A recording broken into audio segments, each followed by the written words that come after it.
Now I would request Dr. Sachidanand Joshi ji, Member Secretary, Indira Gandhi National Center for the Arts, to bless us with his enlightening words.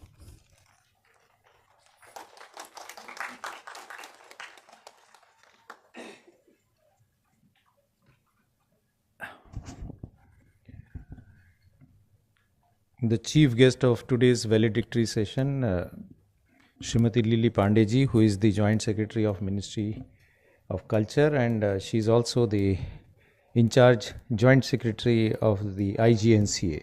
So in a way, she is like a parent to the IGNCA.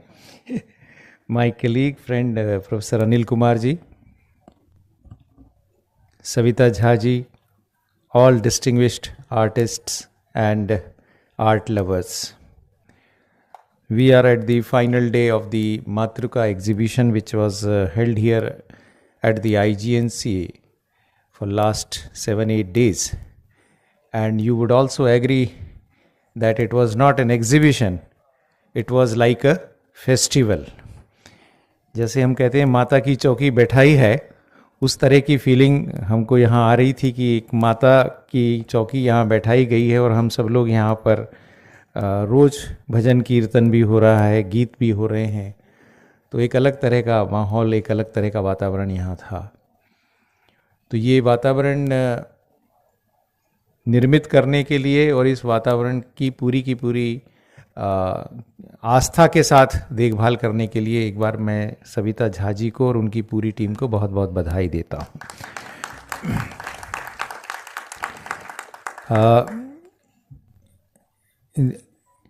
पहले दिन मैंने कुछ बातें कही थी, वो थोड़ी सी गंभीर थी और शायद बहुत सारे लोग यहाँ थे, उन्होंने उस बात को सुना होगा. क्योंकि लिली जी उस दिन नहीं थी, इसलिए मैं उनके सामने इस बात को कहना चाहता हूँ कि what was the basic idea behind this entire exhibition. एक दिन हम और सविता जी डिस्कस कर रहे थे बहुत सारी दूसरी बातें, और उसी में से ये बात निकल के आई थी कि जो हमारी आज की पीढ़ी है उसका मातृत्व को लेके क्या दृष्टिकोण है, how they look at the womanhood, motherhood. और ये इसलिए भी बात आई थी कि पूरी दुनिया इस वक्त एक अजीब से संकट से गुजर रही है, और वो संकट है डीपॉपुलेशन का संकट.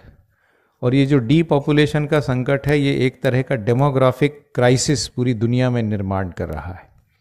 ये क्राइसिस शायद भारत में भी सूनर और लेटर आने वाला है, क्योंकि बहुत सारे जो नई पीढ़ी के लोग हैं, बहुत सारे नई पीढ़ी के बच्चे हैं, वो भी इस बात को बार बार सोचते हैं कि क्या मातृत्व हमारे लिए सच में आवश्यक है, या हमको मातृत्व किए बगैर भी हमको कुछ फ़ायदा हो सकता है. इसमें अपना करियर ग्रोथ, अपने जीवन की प्राथमिकताएं, अपनी जिम्मेदारियों के बोझ से डर, ये बहुत सारी बातें हैं. कल ही मेरे पास एक मेरी मित्र आई अहमदाबाद से, और उनको मैं ये मातृत्व एग्जीबिशन के बारे में सिर्फ बता रहा था कि ये फिलॉसफी क्या है. और वो गुजरात के एक बड़े सुप्रतिष्ठित व्यावसायिक परिवार से हैं, और उन्होंने कहा कि हमारी पीढ़ी में हम लोग 8 कजिन्स हैं, जिनमें हम में सब में बहुत अच्छी इंटीमेसी है, बहुत अच्छा घरोबा है, लेकिन हम सारे 8 कजिन्स के मिलाकर 3 बच्चे हैं. तो ये अगली जनरेशन में 3 बच्चे हैं, और उसके बाद क्या होगा हमें मालूम नहीं. ये एक बहुत बड़ा विचार का प्रश्न है, इसको सोचने की आवश्यकता है. हम सब जानते हैं कि मातृत्व जो है, जो विश्व में ईश्वर ने दिया हुआ सबसे बड़ा उपहार इस सृष्टि को है, और इसीलिए हम माता की तुलना ईश्वरत्व से करते हैं, देवत्व से करते हैं. ये बार बार बताने की आवश्यकता नहीं है. तो उस संदर्भ में अलग अलग कलाकारों ने जो अलग अलग अभिव्यक्तियां यहाँ पर दी हैं, वो अपने आप में ये बताती हैं कि परंपरा से हम किस तरह से मातृशक्ति को देखते रहे हैं, उसकी आराधना करते रहे हैं, वो हमारे जीवन में क्या स्थान रखती थी. मैं कोशिश करूँगा, इस बार शायद हमारा एक बहुत सुंदर सा ब्रोशर भी निकलना था जो अभी नहीं निकल पाया है, पर अब नहीं निकला है तो उसका एक फ़ायदा हमको हुआ है, और मैं वो कोशिश कर रहा हूँ. मैंने सविता जी से कल आग्रह किया है कि इसमें जितनी कहानियाँ हैं, जितनी कथाएं हैं, अब ये ब्रोशर निकले तो सिर्फ ब्रोशर ना हो, एक तरह की रेफरेंस बुक हो, उसमें वो सारी मातृशक्ति की कथाएं भी हो, जिन कथाओं के आधार पर ये सारी पेंटिंग्स बनाई गई, ताकि जब अगली बार ये प्रदर्शनी कहीं जाए तो उन कथाओं के संदर्भ के साथ जाए। अभी कलाकारों ने अपनी अभिव्यक्ति अपनी सोच से, अपनी इमेजिनेशन से, अपनी थिंकिंग से दी है, और वो अपने आप में श्रेष्ठ है। लेकिन अगर उसके पीछे उनको उन कथाओं का थोड़ा संदर्भ और भी मालूम पड़ जाए तो बहुत सारी बातें उनके दिमाग में भी और स्पष्टता से आ जाती हैं। तो ये एक बहुत हमारे लिए आवश्यक होगा। दूसरा जो काम हमें करना है वो ये करना है कि इस एग्जीबिशन को ज़्यादा से ज़्यादा हम कॉलेजेस में, इंस्टीट्यूशंस में, युवाओं के बीच में ले जाने की कोशिश करें। बहुत खुशी की बात है और बहुत अच्छा लगा मुझे देखकर कि इस एग्जीबिशन में बहुत सारे युवा कलाकारों ने भाग लिया है। तो मैं उन सभी युवा कलाकारों को बहुत बधाई देना चाहता हूं कि जिन्होंने इस एग्जीबिशन में भाग लिया है और अपनी कल्पकता से अलग अलग चित्र बनाए हैं। एक और जो मेरे दिमाग का भी ताला खुल गया, मुझे लगता था कि मधुबनी या मिथिला आर्ट सिर्फ मातृ प्रधान है, यानी मातृशक्ति ही उसको बनाती है। तो ये देखकर अच्छा लगा कि बहुत सारे लड़कों ने भी इसमें मातृशक्ति का डिपिक्शन किया है। देखिए, जब कूची चलेगी, जब कलम चलेगी, तभी दिमाग चलेगा। तो दिमाग के अंदर के भी तालों को खोलने के लिए आपको अपनी कूची की ज़रूरत है, और जब कलाकार अपने दिमाग का ताला खोलता है तभी वो कलाकार समाज के भी दिमाग का ताला खोल सकता है। यानी आपकी एक कलाकृति कई हजार शब्दों से ज़्यादा प्रभावशाली होती है। आपका एक चित्र कई हजार शब्दों से ज़्यादा की बात कह जाता है। तो वो जो बखान आप करते हैं, उस बखान को आप निश्चित तौर पर एक बहुत बड़े ऑडियंस के पास पहुंचाते हैं। तो मुझे लग रहा था कि अगर हम बहुत सारे कॉलेजेस में, इंस्टीट्यूशंस में, और आपने बहुत सही कहा कि इसका कोई डिजिटल फॉर्मेट बना के अगर हम डिजिटल वे में इसको ज़्यादा से ज़्यादा प्रसारित कर सकें तो बहुत अच्छा होगा। मैं इसे एक कमर्शियल वेंचर नहीं मानता, मैं इसे एक बहुत बड़ा सोशल रिस्पॉन्सिबिलिटी का वेंचर मानता हूँ। ये एक बहुत बड़ा सामाजिक उत्तरदायित्व है जो हम कर रहे हैं। अभी आपको महसूस हो सकता है कि इस हॉल में बैठे हुए सिर्फ 100-125 लोग कितनी बड़ी सामाजिक क्रांति करेंगे, लेकिन आपको भी मालूम है कि जब मन बदलता है या माइंडसेट जब बदलना होता है तो उसके लिए बहुत बड़ी भीड़ की आवश्यकता नहीं होती। कुछ कमिटेड 100 लोग भी समाज के लिए काफ़ी होते हैं। तो खुशी की बात यह है कि ये 100 कमिटेड लोग हमारे पास हैं जो समाज का माइंडसेट बदलने के लिए तत्पर हैं और आगे जाने के लिए तैयार हैं। ये आपका कमिटमेंट होगा, आपकी अपने आप से जो बात है, जो वादा आपने किया है, उस कमिटमेंट के कारण होगा। शायद हम समाज के उस दृष्टिकोण को बदल सकें और समाज में इस बात को लेकर एक बहुत सकारात्मक अभिव्यक्ति हम कर सकें। और ये तो एग्जीबिशन ऐसी हुई कि वो भारत में रुकी नहीं, सरहदों के पार चली गई। नेपाल से हमारी कुछ बहनें यहाँ आई भी, उन्होंने अपनी पेंटिंग्स का प्रदर्शन किया।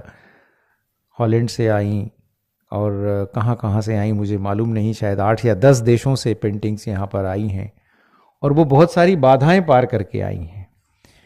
कई पेंटिंग्स कस्टम में रुक गई और कस्टम में रुक गई तो पता पड़ा कि वो शायद आएंगी भी कि नहीं आएंगी, ये भी चिंता हुई। लेकिन मुझे लगता है कि उस पेंटिंग के अंदर जो मातृशक्ति है उसी की शक्ति थी जो उन पेंटिंग्स को यहाँ तक लेके आ गई। तो ये भी एक मज़े की बात है कि हम देखते हैं कि एक पेंटिंग को लेकर भी कितने राह में रोड़े आ सकते हैं भारत तक आने में।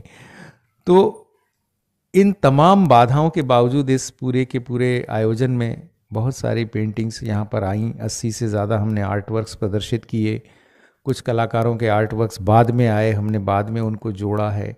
हर एक का हमने डिस्क्रिप्शन लिखने की कोशिश की है। ये बहुत अच्छा प्रयास हुआ है।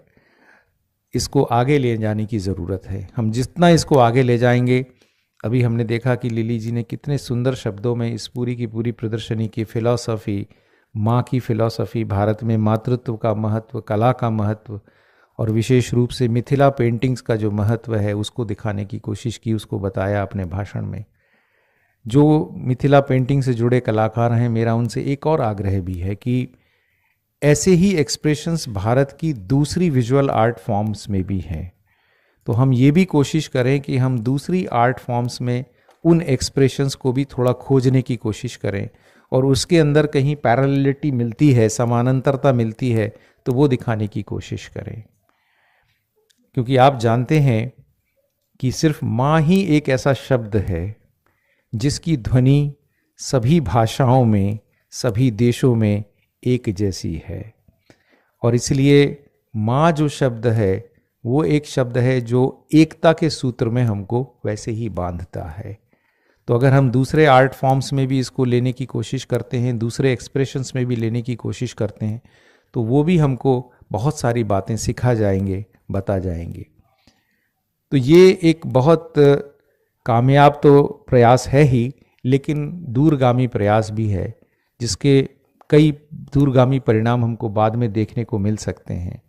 तो हम सब कलाकार तो है ही, क्योंकि हमने अपनी कलाकृतियों का प्रदर्शन किया है, लेकिन कलाकार के साथ साथ हम सब लोग कार्यकर्ता भी हैं।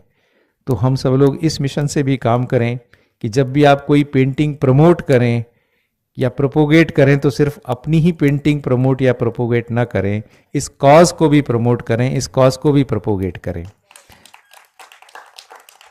ताकि आप सिर्फ अपनी ही पेंटिंग की प्रशंसा ना करें, दूसरे की भी पेंटिंग की प्रशंसा करें।